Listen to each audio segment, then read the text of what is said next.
Good morning, good afternoon, and good evening to everyone who joins us from around the world. Hello, everyone. We're so glad you're here. It's great to be here. This is Andrew and Renee. Welcome to the Stack series. Always a pleasure to dive into these sources with you. Today we are exploring the ancient origins of human performance, physical culture, and really how civilizations from Egypt to China engineered the human body thousands of years ago. It is a massive topic. Yep. And frankly, it forces us to completely rethink the entire timeline of human capability. Absolutely. Because if we are being honest, when we think about fitness or training today, we have a very specific image in our heads. Oh, yeah. We picture neon lights in commercial gyms. Right, exactly. Bluetooth heart rate monitors, those plastic protein shakers, and, very complicated periodization spreadsheets. Which are great, but yeah, it creates a bias. It does. Yeah. We tend to view working out, the intentional act of exercising, as a strictly modern invention. Like before the jogging boom of the 1970s, people just sort of existed.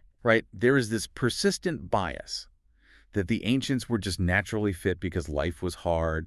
We assume their exercise was entirely incidental. The survival fitness theory. Exactly. You ran because a predator was chasing you, or you lifted heavy things because you had to build a wall to keep out invaders. So the idea is that no one did a push-up unless their life literally depended on it. Yes. And while that was largely true for the Neolithic era, when calorie conservation was really the name of the game, what we are uncovering in this research stack is the moment that dynamic shifted. The pivot. The exact moment. When civilization settled down along the Nile, the Indus Valley, the Yellow River, and they decided to treat the human body not just as a survival tool, but as a machine to be engineered. Engineered is such a precise word there, because looking at the sources, that is exactly what they were doing. They really were. We aren't just talking about people playing games in the dirt. We are looking at the actual training manuals of the pharaohs. The medical gymnastics of China. The specific dietary protocols of Roman gladiators and the wrestling pits of India. The underlying human physiology hasn't changed in 5,000 years, but the motivation, the why, shifted drastically. It shifted from pure survival to ideology, to spiritual immortality, to state power, and to maintaining cosmic balance. So really, we are debunking the idea that exercise is medicine is a new slogan. Oh, completely. That concept is ancient. We are just rediscovering it today. Well, let's get into the first section of our discussion today, which is foundations. What we think we know versus what the history actually tells us. Which is often quite different. Very different. You mentioned this shift from Neolithic survival to civilized systems. What drives a society to suddenly start, doing jumping jacks? It is the shift from reactive to proactive. In a hunter-gatherer society, exercise is purely reactive. You react to the environment. You react to the tiger in the bushes. Precisely. But once you have the agricultural revolution, once you have cities and social stratification, physical exertion actually goes down for the elite class. That makes sense. Right, because if you are a king or a scribe, you aren't out there plowing the fields. So you suddenly have a new problem, which is the sedentary lifestyle. So the first workout plans were created because we got too comfortable. Partly comfort, but mostly it was about responsibility. The state needed strong leaders and strong armies to protect that comfort. Let's look at ancient Egypt, for example. I love the Egyptian sources for this. We often think of them as a culture obsessed with death. Tombs, mummies, the afterlife. Pyramids. Exactly. But if you look at the medical papyri and the art, they were incredibly focused on the vitality of the living body. This brings us to the concept of ma'at. I've always understood ma'at as an abstract concept of truth or justice. Like a moral scale. Right. But the research suggests it was physical, too. It was deeply physical. Ma'at is cosmic order. It is the fundamental balance of the universe that keeps chaos at bay. Okay. For the Egyptians, the pharaoh wasn't just a political leader. He was the literal linchpin of that cosmic order. So if the pharaoh's body was weak or failing or just out of shape, it implied that man itself was threatened.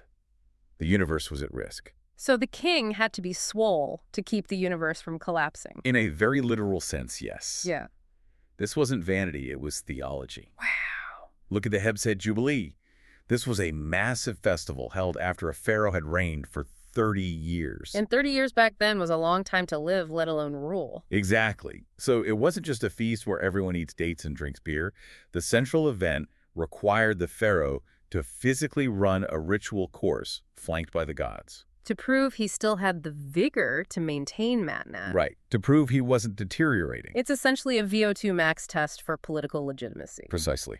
If you couldn't run the course, you couldn't rule. But it wasn't just running, though. I was digging into the Beni Hassan tombs, specifically the tomb of Becket III. Oh, the wrestling murals. Yes, it dates to the Middle Kingdom, so around 2000 BCE. The murals there are just mind-blowing. They are so detailed. It's not just a picture of two guys roughhousing, it's a catalog. It is an instructional manual painted on a wall. There are 400 distinct pairs of wrestlers painted in sequence. And when you analyze the biomechanics of what they are doing, it is wildly sophisticated. That is what is so fascinating. Because I'm looking at these images and I'm seeing hip tosses, arm drags, waist locks. Yep. I'm seeing submission holds that look exactly like a kimura in modern Brazilian jiu-jitsu. That is because the human body only moves in certain ways. A joint can only bend so far. Right, physics hasn't changed. But what the Beni Hassan murals prove is that they had systematized the knowledge of leverage. They weren't just brawling in the sand. No, they understood isolation. Exactly. They understood that if you isolate a joint and apply torque, the opponent breaks or submits. They turned violence into a replicable science. And the pharaohs participated in this directly. We have records of Amenhotep II, who sounds like the ultimate jock king. Amenhotep is a fascinating case study in royal performance. The steles describe him not just as strong, but as superhumanly capable. The chariot archery claim is the one that gets me. Right. The claim is that he could drive a chariot at full gallop, holding the reins with his waist. Which is insane core strength, by the way. It is. And while doing that, he would shoot arrows through solid copper targets. Copper ingots. And the text says the arrows passed through and dropped out the back. Now, obviously, there is some royal propaganda happening here. Oh, of course it's embellished. But the propaganda tells us what the society valued. Exactly. It didn't say Amenhotep is wise or Amenhotep has a lot of gold. It emphasized his physical dominance. He was projecting the strength of the state through the kinetic strength of his own arm. It was a deterrence strategy using biomechanics. So in Egypt, fitness is about external order and projecting power. But if we travel east to China, the philosophy feels totally different. It is a massive paradigm shift. It stops being about the muscles you can see and becomes entirely about the energy you can't see. Right. While the Near East focused on external load and force production, ancient China focused on internal alchemy. The preservation of life. Exactly. This is where we encounter the concept of qi. The vital life force. Yes. The Chinese medical tradition fundamentally believed that illness was caused by stagnation, a blockage in the flow of qi. Like a dam in a river. Perfect analogy. So exercise wasn't about building big pectorals to look intimidating. It was about ensuring flow, unblocking the river. Which gave birth to Daoyin. Which translates to guiding and pulling. Guiding the breath and the mind and pulling or stretching the physical body. And we have a spectacular artifact for this called the Mawangdui silk banner. From around 168 BCE. Found in a tomb perfectly preserved. I spent some time looking at the reproduction of this banner, and honestly, it looks remarkably like a modern yoga wall chart you'd see in a studio today. It really does. You have 44 individual figures, different ages, men and women, all doing very specific, isolated postures. But notice the captions on those postures. They aren't named things like the warrior pose for aesthetics. No, they're named things like the bear ramble or drawing the bow. And significantly, many are prescribed for specific ailments. One posture explicitly says it is for neck pain. Another is for fever. So this is exercise as medicine in its absolute purest form. It is prescriptive physical therapy. If you lived in the damp river valleys of early China, you were prone to rheumatism. Joint pain. Right. Daoyin was the technology they developed to pump fluid through the joints and generate internal heat to clear that dampness. And this eventually evolved into the 5-animal play, the Wu Qinji. Developed by Huatua. This is one of my absolute favorite parts of the research because it's so clearly based on environmental observation. Biomimicry. Huatua was a genius physician in the Han Dynasty. He observed that animals in the wild rarely suffered from the chronic diseases that his human patients did. And he theorized it was because of how they moved their bodies. So he broke it down to 5 archetypes. Let's look at the biomechanics of a few of these because it is fascinating. Take the bear, for instance. The bear is all about grounding and internal solidity. Heavy movements. Right. Biomechanically, you drop your center of gravity, you round the back, and you move with a deliberate, almost lumbering clumsiness. And what was the medical goal of that? Huatua believed this heavy compression stimulated the digestion and the spleen. It's essentially an ancient protocol for gut health. Which is wild. Now contrast that with the bird or the crane. The bird is the exact opposite of the bear. It's about extension and lightness, You stand on one leg. challenging your proprioception and balance. Hmm? And you open the chest wide, mimicking wings. Which opens the thoracic cavity, so that focuses on the lungs and breathing capacity. Precisely. And then you have the tiger. The tiger is about explosive tension. Clawing, seizing, pouncing. It wakes up the nervous system and the liver. It's high-intensity neural activation. It's fascinating because even though they obviously didn't have fMRI machines, they implicitly understood that different movement patterns elicit totally different physiological responses. They observe the outcomes. Right. The bird down-regulates and calms you down. The tiger up-regulates and revs you up. They were hacking the autonomic nervous system using imagery and tension. Incredible. Let's move south to India now. Because if China is about flow and Egypt is about order, India seems to be about this intense fusion of the spiritual and the brutally physical. India gives us the Akara culture. The Akara is the training hall, but the sources make it clear it is also a temple. It is sacred ground. The practice is called Mallayuddha, which means combat wrestling. But you cannot separate the wrestling from the devotion. No, they are one and the same. To train the body is to honor the divine. I want to talk about the sensory experience of the Akara because the research describes the training pit in such vivid detail. It wasn't just a patch of loose dirt in the backyard. Not at all. The preparation of the wrestling pit is a complex science in itself. Explain that process. The earth is dug up, plowed fine, and then mixed with a very specific cocktail of ingredients. Ghee, which is clarified butter, buttermilk, mustard oil, red ochre, and sometimes turmeric or neem leaves. Now, from a modern perspective, wrestling in a mixture of room temperature, butter, and milk sounds like an absolute hygiene nightmare. It sounds like a petri dish waiting to happen. Right. It sounds like a fast track to a staph infection. But they viewed it as the exact opposite, right? They did, and scientifically they were on to something. You have to remember, skin infections are the absolute bane of grapplers. Ringworm, staph, mat burn. Exactly. The organic ingredients they used, like turmeric, neem, and ochre, have potent natural antiseptic and anti-inflammatory properties. So the dirt was actually a medicated barrier? It was a proactive immune defense system. And the oil and ghee kept the skin lubricated to prevent friction tears. That makes so much sense. And the texture mattered immensely. The wrestlers actually speak about the specific fragrance of the earth. It had to be soft enough to absorb the impact of a heavy suplex, but firm enough to drive your toes into for leverage. Exactly. The soil engineering was critical for force transfer. And the training tools they use, I was reading about the gada, the heavy mace. This is actually starting to get quite popular again in functional fitness circles today. The gada is a masterpiece of simple ancient engineering. It's a heavy stone or metal head on a long bamboo shaft, and you swing it behind your head in these sweeping arcs. Right. But biomechanically, why is that more effective? Why not just pick up a heavy rock and lift it? Because of the leverage arm. When the weight is situated far away from your hand at the end of a stick, the torque on your shoulder joint and your grip is massively magnified. So a 10-pound mace feels like 50 pounds of rotational force. Exactly. To control a swinging gada, you need immense rotational stability in the core and just unbreakable grip strength. Which are exactly the physical attributes you need to control a resisting human opponent on the wrestling mat.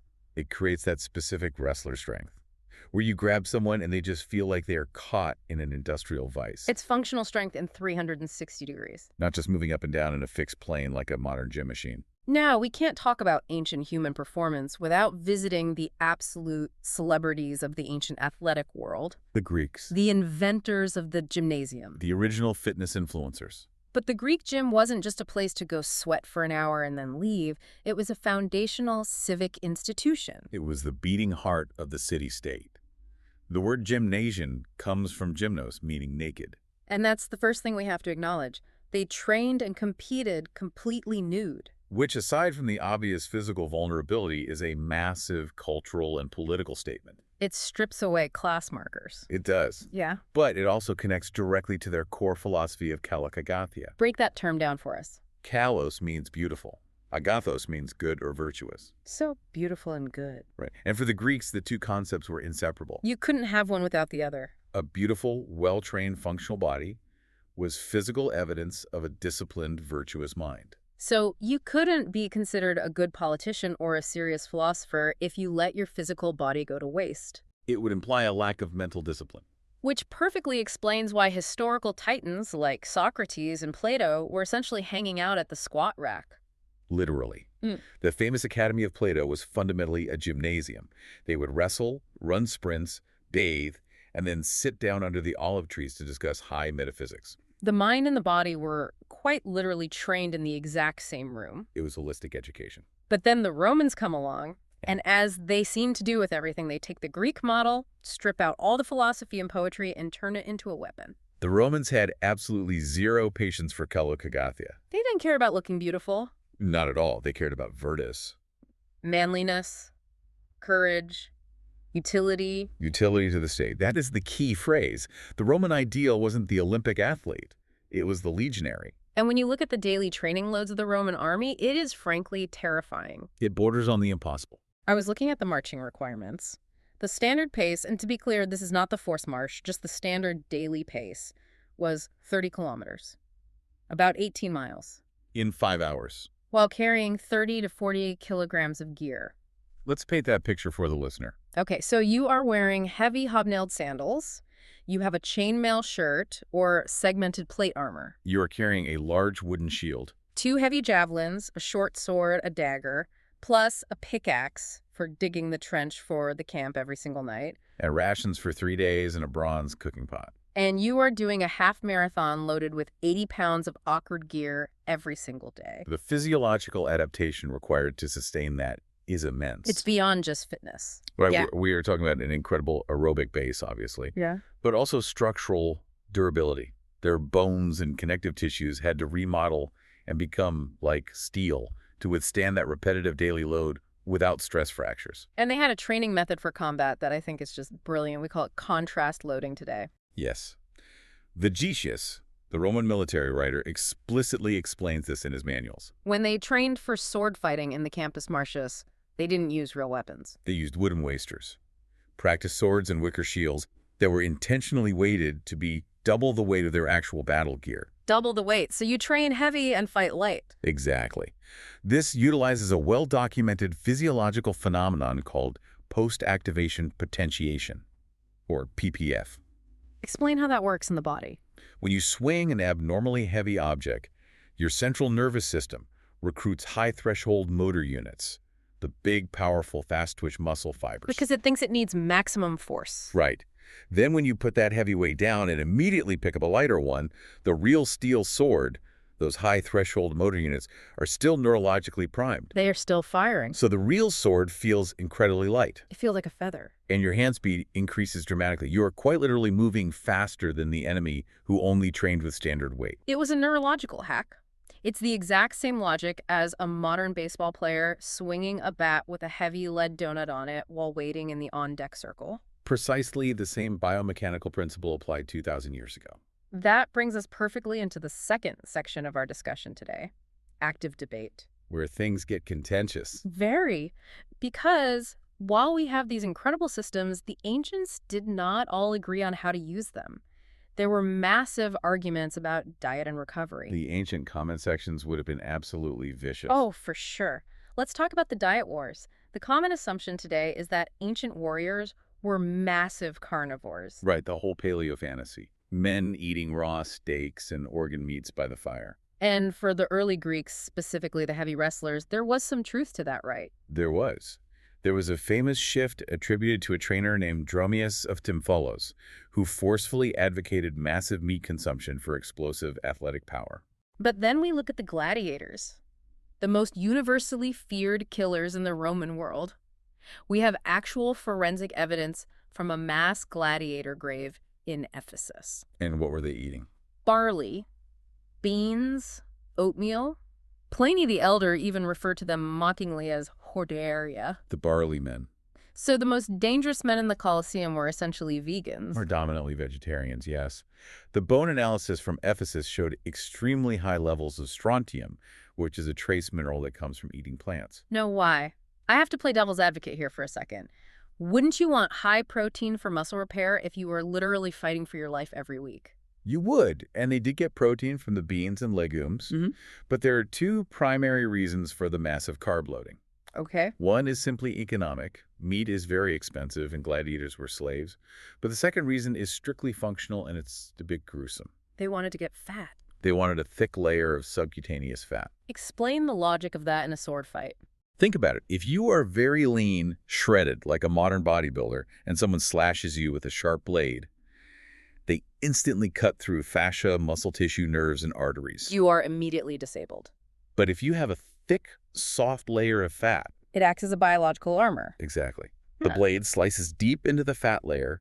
It bleeds profusely, which the Roman crowd absolutely loves for the spectacle. But the critical muscle and nerve tissue underneath is completely intact. You can keep swinging your sword. You don't lose mechanical function. That is a horrifyingly practical biological strategy. It is brutal but effective. But Galen, the famous Greek doctor who worked in a gladiator school, he absolutely hated it. Why did he hate it? He heavily criticized the gladiators for having what he called flabby flesh. He was looking at it from a holistic health perspective. While the gladiator trainers were looking at it strictly from a violent survival perspective. Right. It's the ultimate debate of aesthetics versus function. This tension between the theoretical ideal and the messy reality appears in their training schedules, too. We found this major conflict over the tetrad system. The tetrad was essentially the very first written example of athletic periodization. A strict 4-day cycle. Exactly. Day 1 was preparation. Short, sharp, fast movements to tone the nervous system. Day 2 was the trial. Max effort, total exhaustion, pushing to the absolute limit. Day 3 was relaxation, active recovery, breathwork, massage. And Day 4 was skill work. Medium intensity, focusing on technique and holds. That sounds like a perfectly balanced modern spreadsheet. So what was the issue? Why the debate? The issue is human life. Galen stepped in and argued that this system was dangerously rigid. He didn't like the spreadsheet. Not at all. He asked the trainers, what if the athletes slept terribly the night before day 2? What if they are stressed about money or family? What if their joints are still inflamed from day 1? He was arguing for biofeedback. Exactly. He called for intuitive training. He firmly believed a coach should read the athlete's urine, examine their digestion, assess their mood, and adjust the workout for that specific day based on those metrics. He thought sticking blindly to a spreadsheet, regardless of how the human animal actually felt, was a fast track to injury. It's the classic battle, the algorithm versus the coach. And we are still having this exact same debate today with wearable technology. Oh, constantly. Athletes saying, my smartwatch says my recovery is at 90%, but my knees feel like broken glass. And Galen would say, listen to your knees, not the watch. There's another fascinating classification debate in India regarding the wrestling styles. The taxonomy of Malayuddha. Right. They didn't just have one way to wrestle. They debated whether sheer strength or technical agility was superior, and they actually categorized the fighters. Into 4 distinct types. Break those down. First, you have Bhimaseni. This was entirely focused on sheer size and overwhelming strength for the massive guys who just crush you. Then Hanumanti. Named after the monkey god Hanuman. This was all about extreme agility, speed, and technical evasion for the smaller fighter. And the third one, Jambuvanti. This was the submission grappler, a total focus on joint locking and isolating limbs to force a tap. And the fourth, which sounds terrifying, is Jarasandhi. That was the lethal limb-breaking style. Strictly for warfare, not for sporting competition. It just shows how deeply they analyzed human combat. It wasn't just a brawl, it was a highly categorized science. Let's jump to the third section of our exploration today, which is frontiers. This is where we look at the high tech of the ancient world. And we tend to think technology inherently means microchips and electronics. But they had incredibly advanced physics. They absolutely did. Yeah. And the very best example is the halters used in the ancient Greek long jump. Describe these objects for us. They were solid weights, usually carved from stone or cast in lead, shaped almost like early telephone handsets or asymmetrical dumbbells. And the long jumpers would hold one in each hand while they jumped. Now, intuitively, this makes absolutely no sense. If I want to jump as far as I possibly can, I strip off every ounce of weight. I don't grab 2 heavy lead rocks. Gravity is the enemy. That is exactly what our modern intuition tells us. But modern computer simulations and biomechanical recreations have proven the Greeks were right.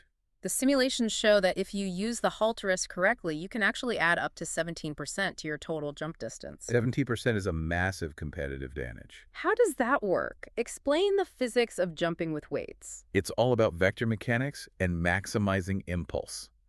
As the Greek athlete runs up to the line, they violently swing the heavyweights forward at the exact moment of takeoff. Right, okay, so the momentum of the swing pulls them forward off the line. Right, it increases the horizontal ground reaction force. You're driving more energy into the dirt. Then what happens in the air? While in midair, you hold the weights high and forward. This mechanically shifts your center of mass upward, Which allows you to tuck your legs higher relative to your center. extending your total flight time before gravity pulls your feet into the sand. And the landing is the craziest part. This is the absolute genius of it. Just a fraction of a second before your heels hit the sand, you swing those heavy weights violently backward behind you. Newton's third law. For every action, there's an equal and opposite reaction. By throwing 30 pounds of mass backward, your body is instantly propelled forward. It gives you that final extra shove right at the end. It effectively pushes your heels forward for a significantly longer landing mark. It is using an external dead mass to dynamically manipulate your own biological trajectory. That is highly sophisticated applied physics. That is literal rocket science applied to a human body in a sand pit. It really is. It was the first biohack in sports history. We also have to talk about the medical frontier because the advancements there were staggering. We mentioned Galen, the physician, earlier. Working in the Roman ludus, the gladiator school. The Roman arena was a slaughterhouse, obviously, but it was also an unprecedented medical laboratory. It was. You have to understand the context of the time. In Rome, dissecting human cadavers was strictly illegal. It was a massive religious taboo. So doctors couldn't map the internal anatomy. Right, they had to guess what was inside a human based on dissecting pigs or barbarian macaques. Except for the doctors at the gladiator schools. Exactly. Galen had what he famously called windows into the body. Because of the horrific trauma wounds. When a gladiator got slashed deeply across the thigh with a sword or had his abdominal wall torn open by a wild animal in the arena, Galen could literally look inside. He could see the working muscles. The contracting tendons, the pulsing arterial networks in a living, breathing human being. That is incredibly grim. But what did he learn from observing that trauma? He practically revolutionized Western medicine. By watching living nerves, he proved definitively that the brain controls the muscular system, not the heart, which was the previous belief. That is a massive paradigm shift. He also developed complex silk sutures to repair completely severed tendons so fighters could walk again. And he experimented with wine and vinegar as early antiseptics, right? Yes, keeping wounds moist and clean, preventing sepsis. So the advanced surgical techniques used to save a slave gladiator so he could go bleed again eventually trickled down to save the average Roman citizen. Eventually, yes. Traumatic sports medicine became the foundational textbook for all human anatomy. It's a very dark ethical trade-off. Immense medical knowledge bought entirely with human blood. History often operates on those dark trade-offs. We also see early frontiers in personalized medicine with the humoral theory. The four humours. Blood, phlegm, yellow bile, and black bile. Now, obviously, their baseline biology was incorrect. We don't have four mystical humours controlling our health. But the methodology they used based on that theory was actually quite advanced. It was the precursor to modern personalized medicine and somatotyping. Because they prescribed highly individualized training and diet to balance these humours. Right. If a doctor diagnosed you as having a cold and wet constitution, they wouldn't just give you a generic workout. They would prescribe a hot and dry protocol. Vigorous friction massage, fast sprinting, diets heavy in roasted meats to dry out the excess moisture. It was the ancient equivalent of sequencing your DNA to find the optimal diet. The biology was wrong, but the impulse to customize performance was spot on. The intention was highly scientific. Let's move to the final section of our discussion today, which is implications. What does all this ancient engineering actually mean for society at large? One major theme that stands out is the rapid professionalization of the human body. Which mirrors our own modern sports timeline almost perfectly. It really does. In early archaic Greece, sport was strictly for the aristocratic amateur. The rich landowner who didn't have to work the field so he could spend all day throwing javelins at the gym. But as the cultural stakes got higher, that changed. Because Olympic glory started to mean lifetime tax exemptions, free meals at the city hall, massive bronze statues. You couldn't just be a casual hobbyist anymore and hope to win. No, you needed a full-time specialist coach. You needed a highly controlled diet. You essentially needed corporate sponsorship. By the time we get to the Roman era, the ludus, the gladiator school, was a fully realized corporate entity. And the Lanista, the owner of the school, was essentially a CEO managing a portfolio of high-value biological assets. We talked earlier about ROI, return on investment. It sounds cold when talking about human beings. But from an economic standpoint, that is exactly what it was. A prime gladiator was an incredibly expensive machine. So you don't feed him garbage and beat him to death in a meaningless sparring match. Exactly. You give him expensive oil massages, you hire Galen to give the best medical care in the world, you feed him a highly calibrated carb-heavy diet. Because you desperately need him to perform at peak capacity on Saturday in front of the emperor. It is the exact same economic logic as a modern NFL franchise, spending millions to protect their star quarterback's blind side. The core economics of professional sport haven't changed a bit. Not one bit. There is also this massive aspect of social cohesion that we see across all these cultures. Yes, fitness wasn't just individual self-improvement. It was the glue of the state. In Egypt, the pharaoh's physical fitness publicly reassured the farming populace that the cosmos was stable and the Nile would flood on time. In Greece, the gymnasium was where you actually learned how to be a citizen. It was a melting pot of philosophy and sweat. You couldn't be a stranger if you trained naked at the same palestra every afternoon. It broke down barriers. And in India, the complex diet of the elite wrestler, the milk, almonds, and ghee, required immense royal patronage. So high-performance training was an economic luxury that visually reinforced the hierarchy of kings. And then in Rome, the military training created an unstoppable psychological machine. The Roman esprit de corps. When you march 30 kilometers a day, sleep in the exact same leather tent, eat the exact same boiled grain, and suffer under the exact same grueling load, you eventually lose your individuality. You stop being a farmer from Italy and you become a single cell in the organism of the legion. The Romans engineered the psychology of the soldier just as ruthlessly as they engineered the physical body. Which is the fundamental blueprint for every military boot camp in existence today. Break the individual down physically to build the unit up psychologically. It is a tested formula. It's really interesting to see the divergent historical paths of East and West here as we start to pull all these threads together. If you had to summarize the ultimate legacy of these ancient systems, how do you see that philosophical split? Broadly speaking, the Western tradition coming from Greece and Rome heavily gravitated toward performance. External output. Exactly. Heavier weights, faster sprint times, bigger muscles, lethal efficiency. The fundamental goal was conquering the external environment or the enemy. While the Eastern tradition from China and India gravitated toward preservation. Internal harmony, longevity, flow states. Yeah. The goal wasn't conquering the environment. It was harmonizing the body with it. And it feels like for the last 100 years, the West has been completely dominating the global fitness conversation. The whole go hard or go home mentality. No pain, no gain. But look at what is happening right now in our current culture. What are the biggest explosive trends in performance science today? Mobility work. Breath work, mindfulness, active recovery protocols. We are rapidly adopting the Eastern model. We are swinging the pendulum back. We collectively realize that training like a Roman legionary is fantastic for winning a short war, but it completely breaks your joints down by age 40. Right. If you want to move well and play with your grandchildren when you are 80 years old, you need some Daoyin. You need to balance the explosive tension of the tiger with the slow grounding of the bear. So in a way, modern sports science is finally synthesizing the entire global history of human performance.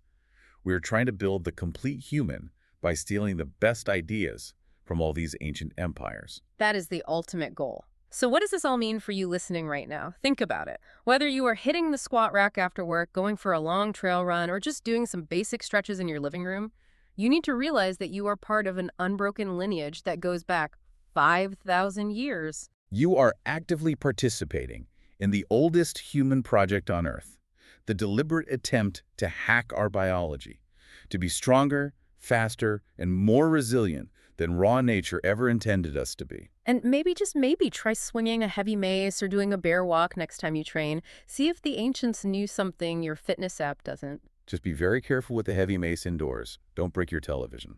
Excellent advice.